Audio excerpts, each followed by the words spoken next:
Hello and welcome to the Michael Mamas Show. I'm your host, Michael Mamas, and we're coming to you from Mount Soma, home of the Sri Sameshwara Temple in the mountains of Western North Carolina, where we have just had, some major weather to say the least. All considered, Mount Soma came out of the whole thing really well. I mean, I'm sure many of you have already watched the news and seen the tragedy in Asheville and Buncombe County and the general area. And it's just staggering, and to live here and just, for the longest time we couldn't get out. Not a long time, but it felt like a long time, just a few days or a couple days, whatever. But finally the roads to Mount Soma got repaired. And then just the whole feeling, you drive into town and it's really interesting because the people repairing the roads are like locals. I haven't really seen any. Did I lose you, Scott? Oh, I'm here. Yeah. Okay. There we go. I haven't really seen any, and you'll hear it on the news too. People aren't seeing any FEMA trucks or federal trucks.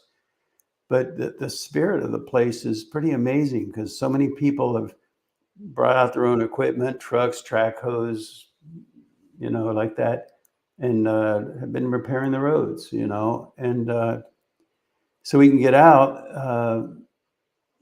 Personally, I have a generator, so I didn't lose power, but so many people have lost power. Even at Mount Soma, a number of people without generators lost power.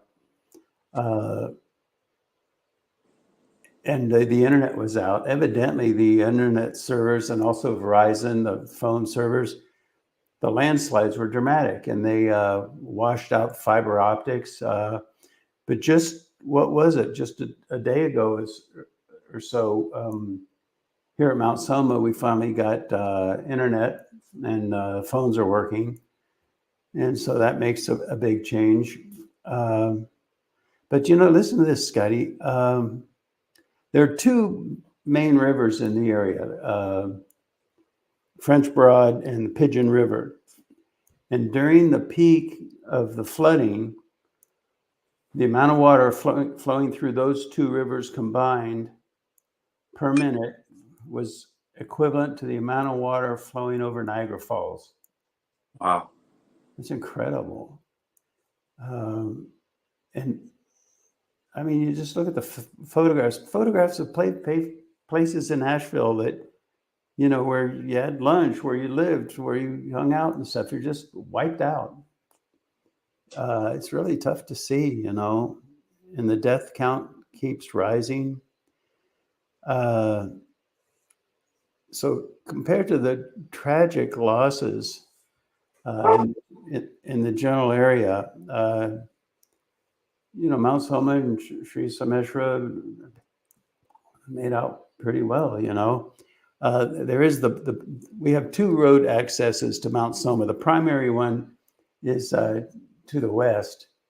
There's another one to the east, and it's about 2 miles long. And we have been in the process of fixing it up, getting it better, and it's expensive, And then the hurricane hit, and that 2 mile road is just a mess. I mean, it's wiped out. We're going to have to start from scratch. And that's also where the power comes in from French Broad Electric. But fortunately, those lines didn't get washed out. We're really lucky about that.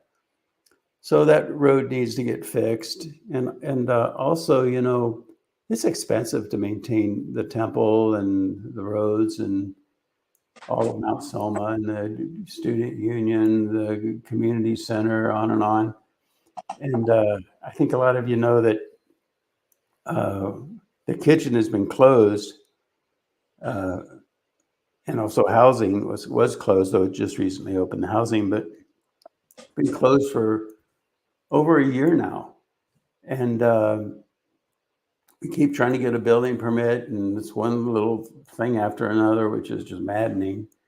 And it's just a very small little remodel project. I mean, I would think it would just take a few days. fact, that's what they told us in the beginning. Oh, just a few days. But at any rate, uh, um, for the whole year, we lost all that income to help maintain Mount Soma. So we've been relying on donations. But now with the roads, the state they are, the governor's has declared, people shouldn't be on the roads unless it's absolutely necessary, and they'll reevaluate October 14th. So that means no temple guests, no visitors. So there won't be the donations and things. And I know, just seeing what so many people are going through, and that it's just heartbreaking. But nevertheless, if you're in a position, we have a link posted, and if you'd like to donate to the temple to help support us through this time, it would be much appreciated. Not only do we need to maintain regular cash flow, but also we need to fix that back road, and it's like 2 miles long, and it's just wiped out. Now I own bulldozer, I own 2-track hose, and I just in perpetuity I donate the use of those to the temple and to the not-for-profits and all. And of course, during this time, we're using them quite a bit, and I'm great with that. I'm more than happy to do it. So we'll get the work done. And thank goodness we have that equipment, because generally they charge, I think it's $250 an hour to run the track hoe alone. So we don't have that expense, and I certainly wouldn't even think of billing, the not-for-profit or the school or anything like that for it. That goes without saying, So if you can help out, that'd be greatly appreciated. And before we move on, just one other opening thought that I thought was very interesting. They distinguish now, the government, I guess, between faith-based religion and ethno-religion. Have I talked about this to you, Scotty? No. Okay, so ethno-religion includes, like, the ethnic group. Like, for example,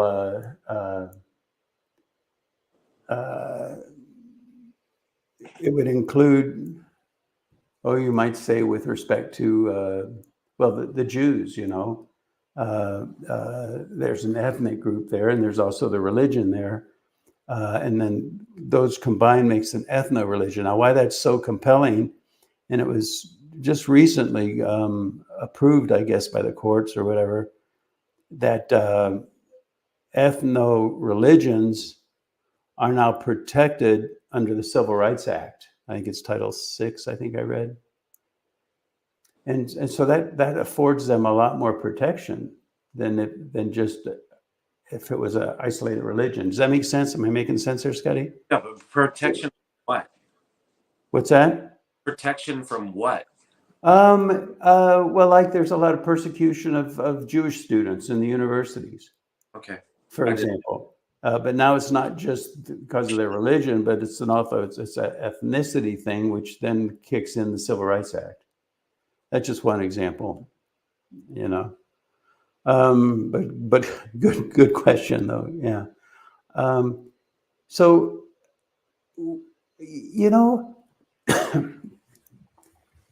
this hurricane, even though we weren't even touched compared to what some people are have gone through, and are continuing to go through,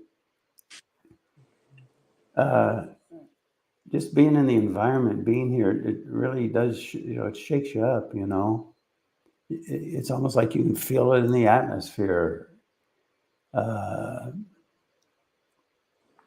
Terrible, But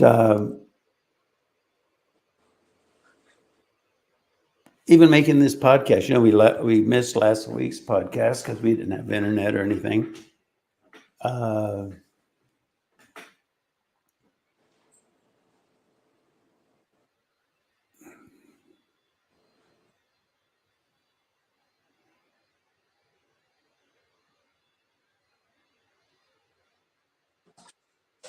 So in preparing this podcast, I went through a lot, you know. Part of me just wanted to talk about, you know, all the things that people in the valleys and that are going through. Because you see, it rains in the mountains. I forget the technical term, but the rain comes up from the hurricane in the south, and when it hits these mountains, it pushes up against the mountains, and so there's a huge drop of rain, a lot of rainfall, and it flows, you know, from the mountaintops.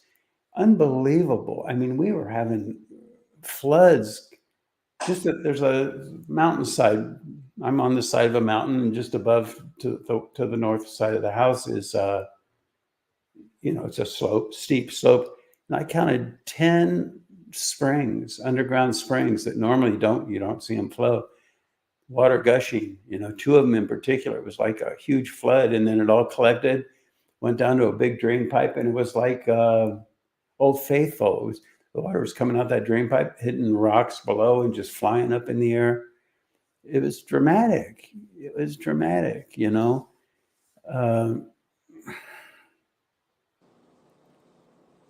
And part of me almost felt like just going through all the drama that I've seen and witnessed and people are going through. But then, you know, you can get all that on the news. And really, I really want to take it just a step back and look at the bigger picture. You know, I was with my teacher, and he asked a question. What did he say? He said, he was asking the group, you know, what will Sat Yuga be like? You know, because we're right around the corner here. And in the podcast or in the blog on michaelmamas.net, I got an excerpt of a Jyotish reading that is really excellent. And he talks about all this in the largest sense, and that reading is several years old now, but in the largest sense, it talks about it. It's worth reading, and it's definitely an accounting of what has come to pass now and what will continue to happen. And the idea is, see, when I was with a teacher, he asked that question. He said, what will be some symptoms of the age of enlightenment, of the golden age of Sat Yuga? And I said, no tragic storms. And he responded, and just really, he was great, you know. He responded by saying, no tragic storms where there are people. And I just thought that was so fascinating. And it also speaks to, I mean, that's a real stretch, I think, for most people to even imagine. Okay, fine. You know, golden age, harmony on earth, no storms. But the idea that the intelligence goes that deep, the power of human consciousness, of group consciousness, that the storms would still occur because the planet has to breathe, you know, but no storms where there are people. To hear that is one thing. And some people, I think, would hear it and say, oh, that's ridiculous, you know. Other people might hear it and say, wow, that's really cool, but maybe they can't really believe it long term. It's just kind of a neat concept. But when you really get it, when you really start to feel nature and live it and breathe it within your own being to the extent that it's like, yeah, of course, that's right. You know? And that is really the ancient secret of this past hurricane and all hurricanes and all the horrible weather, fire and rain, you know? And that's really, isn't it, Scotty, what Mount Soma is all about. We have the ability to purify global consciousness, and it'll change the world. There is no reason for suffering. Suffering is just a attribute of a world, of a humanity not living in harmony with nature. But we have Sat Yuga coming. We have a golden age coming, heaven on earth. And it's real. It's a technology. And I know it's hard to grasp. I mean, how could that be? But, we would feel the same way about cell phones before they were invented, or the internet, or television, or any of that, or airplanes. But once we get onto it, once we start to live it, it's second nature. And that's what we're about here. We want to build it. We want to create it. The technology is there. We have the plans down to a 16th of an inch. We have the plans. And all that we need is to build it,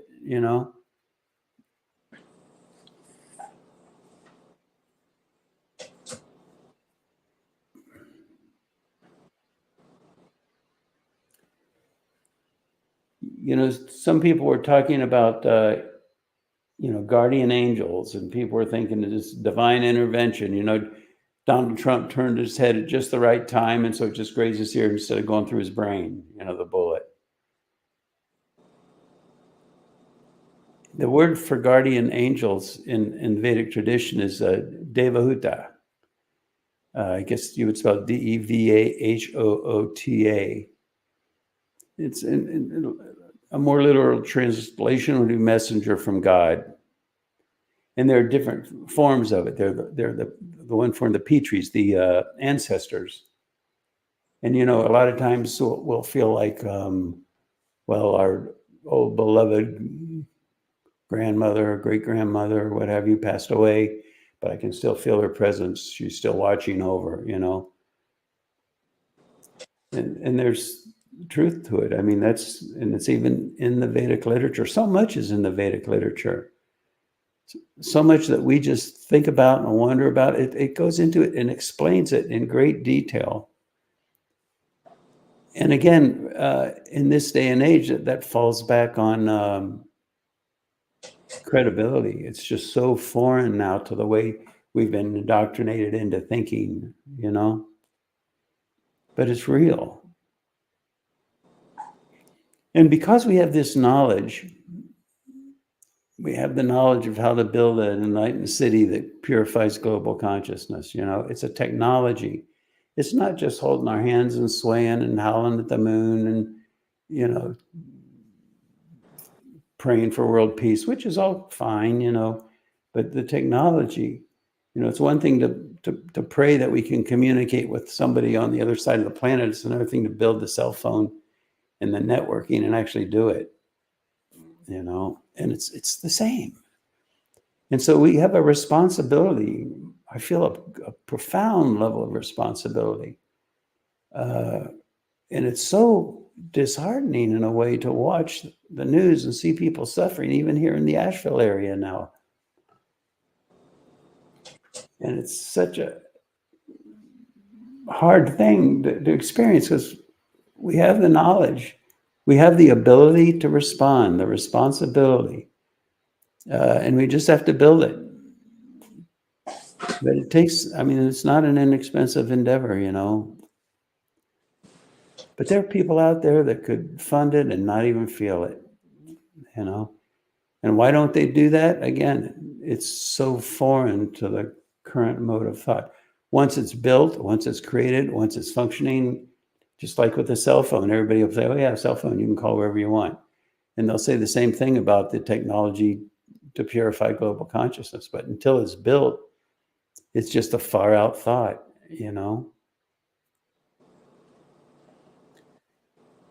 I saw this thing, and I don't know if this is true or not, but they were talking about, it was in Africa, I think, Scotty, you might be familiar with Rhodesia or somewhere, I don't know. But supposedly at a school, an elementary school, a UFO landed.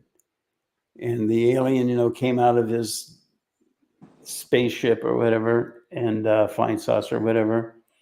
And there were like dozens of people that saw it. And one of the things that they communicated, and if this is true or not, I think the point is extremely valid. But to this day, all those children are grown up now, and they still say, yeah, it happened. We were there, some of the teachers. And what was communicated was that we don't know what we're doing. we're headed in the wrong direction. We need a major course correction. We're thinking wrong. And in the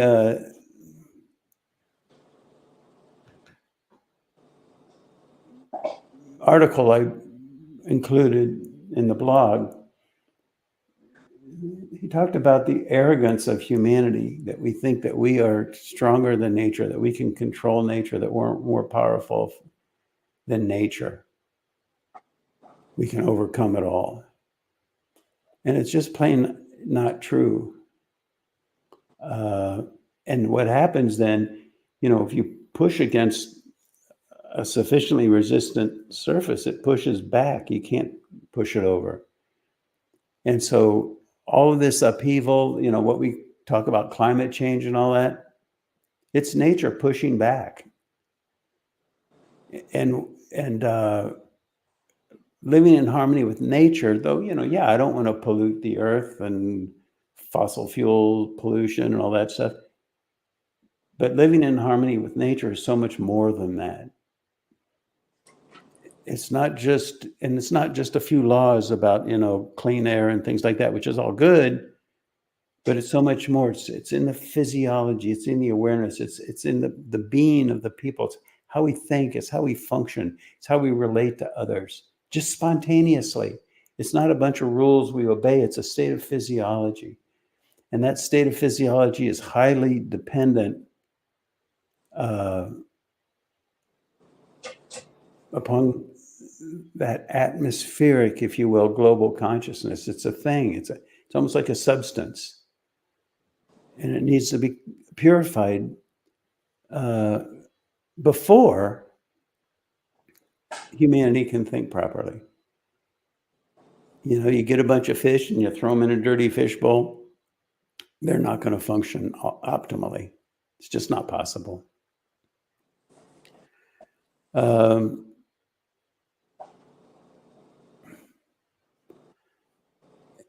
Anything else, Scotty?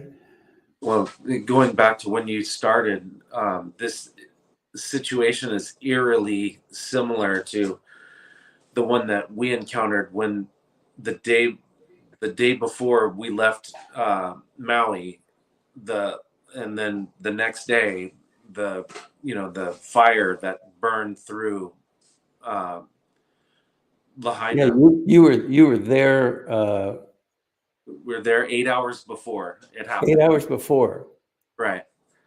And what you were describing about the feeling, even though we weren't there, and also, where we stay is next to it, but it was severely affected by being cut off from everything.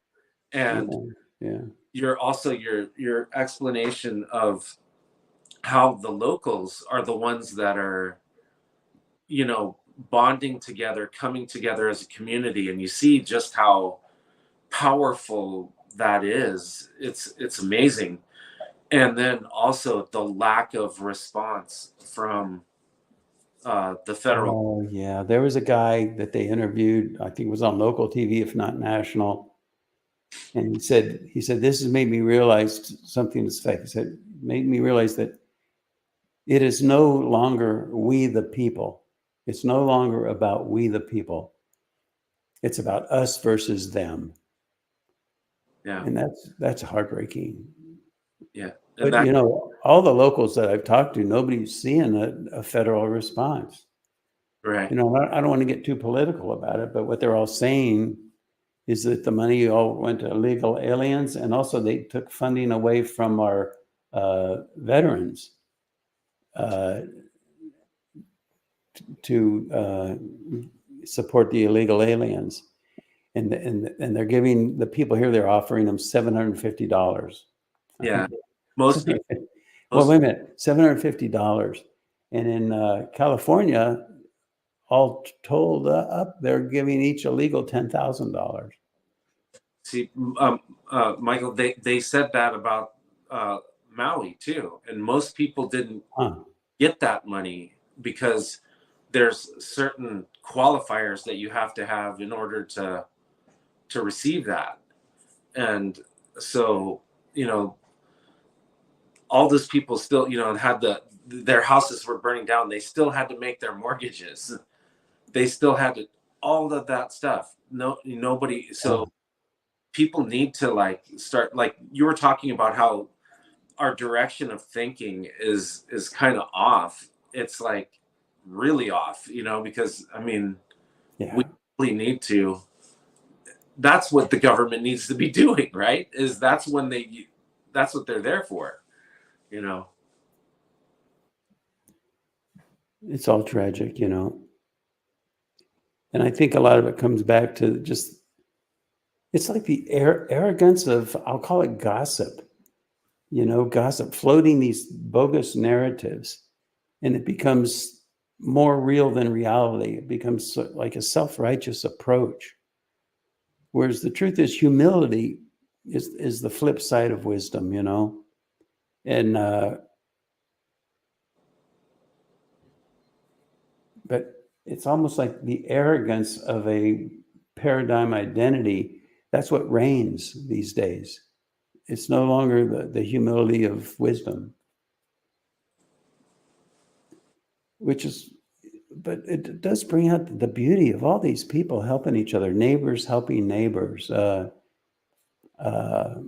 even taking food out of the pantry and donating it to the church, down the hill, so that, people who really got wiped out have some food.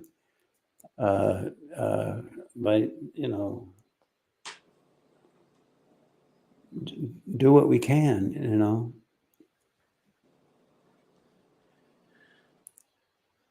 one last closing thought. Well, two, success comes from persistence. We have to be persistent, just keep going, and all the arrogance and gossip and everything. Dogs, like I say, dogs bark at moving cars. They don't bark at parked cars, but we just have to keep going, and just the final thought, then I just want to throw this out. Why are religions losing favor? I think in a nutshell, it's because people are becoming more sophisticated. And I don't think the predominant understanding of God and of religion has kept up with the sophistication of people. And so they hear, rationales from another age where rationality wasn't all that important. It was more just emotion and feeling. And they hear it and they say, it doesn't make any sense. But the thing is, it's not that God doesn't make any sense. It's not that the structure of the whole thing doesn't make any sense. It's that the simplistic understanding no longer makes any sense. We need it, and the knowledge is there, and it's lively in Vedic literature. It's incredibly profound, Well, take a look at the Jyotish reading for the world, 2022 to 2025. It's interesting because in my New Year's prediction, back in January, I said it'll be probably the mid 2025 before things settle, and it's just going to be a really rough year and a half. Turned out to be true. But after that, things are going to start to turn much for the better, and we're fortunate to be around now because we'll have the opportunity to see that and to experience it and to be part of it. Okay, that's all I've got, everybody. Scotty, thanks, Scotty, and thanks everybody for listening, and we'll talk with you again next week.